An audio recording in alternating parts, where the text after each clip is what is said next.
साल 1903। मंदिर का नाम कोणार्क सूर्य मंदिर। साल 1903 में कोणार्क सूर्य मंदिर के दरवाजे अचानक बंद कर दिए गए थे। इस घटना को करीब 120 साल हो चुके हैं, लेकिन आज तक इंडियन गवर्नमेंट ने इस मंदिर के दरवाजों को नहीं खोला है। जब आप कोणार्क मंदिर में जाएंगे तो आपको मंदिर का मेन डोर बंद दिखाई देगा। आप इस मंदिर के आसपास वाले एरिया में घूम सकते हैं, परंतु मंदिर का मेन रहस्य इस मंदिर के बीचों बीच मेन डोर के अंदर अभी भी छुपा हुआ है। इस मंदिर से जुड़े कई रहस्य हैं, जैसे कि ये मंदिर शापित है, ये मंदिर अधूरा है, मंदिर के ऊपर 52 टन का मैग्नेट लगा था। ऐसे बहुत सारी रहस्यमय कथाएं आपको यहाँ पे मिल जाएंगी। फिर भी मन में एक क्वेश्चन बार बार आता है कि इंडियन गवर्नमेंट इस मंदिर के दरवाजे खोलने का डिसीजन बार बार क्यों चेंज कर देती है। आज इस वीडियो में हम आपको कोणार्क सूर्य मंदिर का इतिहास, इस मंदिर से जुड़े कुछ रहस्यमय कथाएं बताने वाले हैं। बट अगर उसके पहले आप हमारे चैनल पे न्यू है या अभी तक आपने चैनल को सब्सक्राइब नहीं किया है तो चैनल को अभी सब्सक्राइब कर दीजिए। भारत का सबसे प्राचीन और प्रसिद्ध सूर्य मंदिर ओडिशा राज्य में पुरी जिले के कोणार्क में स्थित है। भगवान सूर्य नारायण को समर्पित यह कोणार्क सूर्य मंदिर ओडिशा के पूर्व तट पर बना हुआ है, जो अपनी भव्यता और अद्भुत बनावट की वजह से बहुत मशहूर है। इतिहासकारों के अनुसार कोणार्क सूर्य मंदिर को गंगा राजवंश के प्रसिद्ध राजा राजा नरसिम्हा देव ने 1243 से 1255 के बीच करीब 1200 मजदूरों की सहायता से बनवाया था। आपको बता दें कि इस विशाल मंदिर की नक्शेली और इसे सुंदर रूप देने के लिए करीब 12 साल का लंबा समय लगा था। हालांकि इस मंदिर के निर्माण के पीछे कई पौराणिक और धार्मिक कथाएं भी जुड़ी हुई है। एक प्रचलित धार्मिक कथा के मुताबिक भगवान श्री कृष्ण के पुत्र सांबा ने एक बार नारद मुनि के साथ बेहद अभद्रता के साथ बुरा बर्ताव किया था, जिसकी वजह से उन्हें नारद जी ने कुष्ठ रोग होने का अभिशाप दे दिया था। वही इस शाप से बचने के लिए ऋषि कटक ने सूर्यदेव की कठोर तपस्या और आराधना करने की सलाह दे दी थी, जिसके बाद श्री कृष्ण के पुत्र सांबा ने चंद्रभागा नदी के तट पर मित्रवन के पास करीब 12 सालों तक कुष्ठ निवारण सूर्यदेव का कठोर तप भी किया था। वहीं इसके बाद एक दिन जब सांबा चंद्रभागा नदी में स्नान कर रहे थे, तभी उन्हें पानी में भगवान सूर्यदेव की एक मूर्ति मिली, जिसके बाद उन्होंने इस मूर्ति को इसी स्थान पर स्थापित कर दिया था, जहां पर आज यह विश्व का प्रसिद्ध कोणार्क सूर्य मंदिर बना हुआ है। कोणार्क का सूर्य मंदिर ओडिशा के मध्ययुगीन वास्तुकला का एक सर्वश्रेष्ठ नमूना है। इस मंदिर को कलिंग वास्तुकला की उपलब्धि का सर्वश्रेष्ठ बिंदु माना जाता है, क्योंकि इस प्रसिद्ध कोणार्क सूर्य मंदिर की वास्तुकला काफी हद तक कलिंगा मंदिर की वास्तुकला से मिलती जुलती है। इस कोणार्क सूर्य मंदिर की संरचना और इसके पत्थरों से बनी मूर्तियां कामोत्तेजक मुद्रा में है, जो इस मंदिर की अन्य विशेषताओं को बेहद शानदार ढंग से दर्शाती है।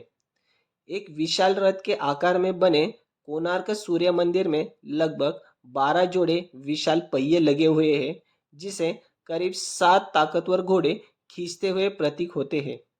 वही यह पहिए धूप घड़ी का काम भी करते हैं और इनकी छाया से समय का अनुमान भी लगाया जाता है।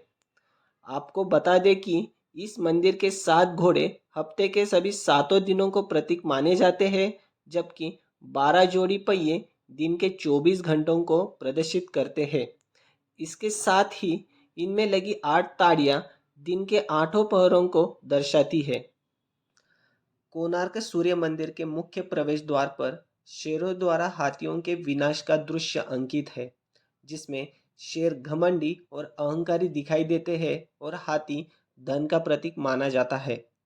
इस मंदिर को इसकी खूबसूरत कलाकृति और वास्तुशिल्प के लिए 1984 में यूनेस्को ने वर्ल्ड हेरिटेज का दर्जा प्रदान किया था और इसे विश्व धरोहर के रूप में भी तभी से जाना जाता है।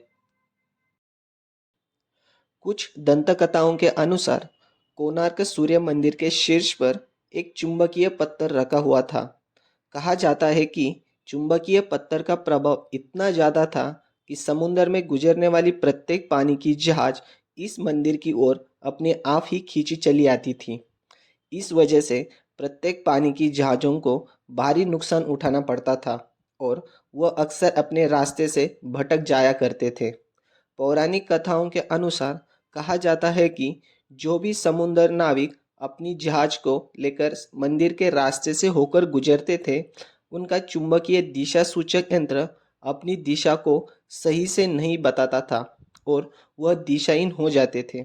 इसलिए कहा जाता है कि कुछ मुस्लिम नाविकों ने इस पत्थर को निकालकर अपने साथ लेकर चले गए थे।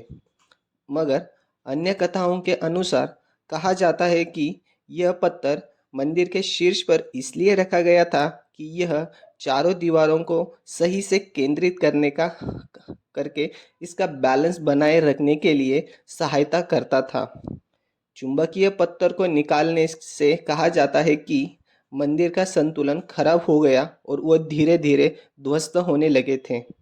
यदि इतिहासकारों की माने तो कभी भी चुंबकीय पत्थर का कोई भी अस्तित्व नहीं था और ऐसी घटनाओं का जिक्र भी इतिहास में मौजूद नहीं है।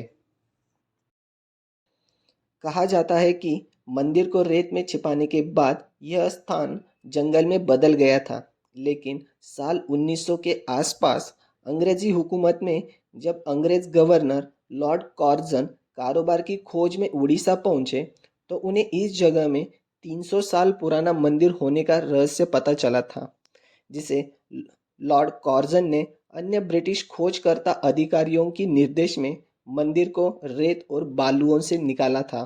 तो उन्हें 229 फीट विशाल मंदिर को देखकर सभी ब्रिटिश अधिकारी चौंक गए थे। अंग्रेजों ने मंदिर की भव्यता को देखकर मंदिर की मरम्मत तो करवा दी थी, परंतु निरंतर मंदिर के अवशेषों के गायब होने और प्राकृतिक आपदाओं से मंदिर की क्षति पहुंचने पर गवर्नर जॉन एडवर्ड ने मुख्य कोणार्क सूर्य मंदिर को चारों ओर से सभी दरवाजों को मिट्टी से बंद करवा दिया था ताकि मंदिर सुरक्षित रहे।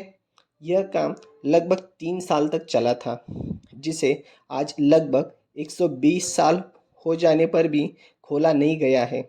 भारत सरकार की ओर से मंदिर के दरवाजे खोलने की बात सामने आती रही है, लेकिन लगातार किन्हीं अनजान कारणों के से समय को टाला दिया जाता है। उम्मीद करते हैं फ्रेंड्स, आप सभी को हमारी दी गई जानकारी पसंद आई होगी, तो चैनल को लाइक शेयर एंड सब्सक्राइब जरूर कर देना।